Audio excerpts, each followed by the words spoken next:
বন্ধুরা দেখুন, ফুলগুলোকে এরকম ঝকঝকে পরিষ্কার কিভাবে করবেন ওয়াশ করে।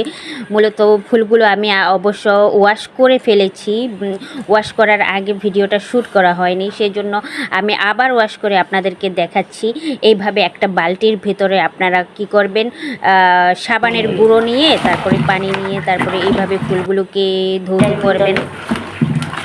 ফুলগুলো জমিয়ে ওয়াশ করে নিতেছি ভালোভাবে। দেখুন এবার কতটা পরিষ্কার হয়ে গেছে। এখন এটাকে ট্যাপের পানি ছেড়ে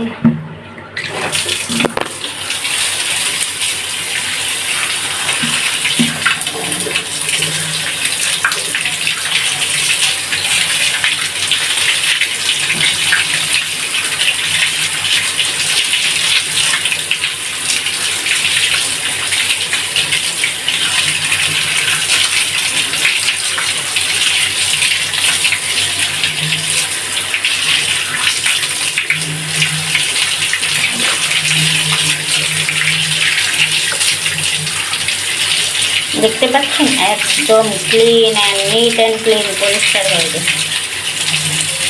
তো বন্ধুরা, ভিডিওটি ভালো লাগলে অবশ্যই লাইক করে দিবেন এবং শেয়ার করে দিবেন। কমেন্টসে আপনার মূল্যবান মতামতটি শেয়ার করে যাবেন।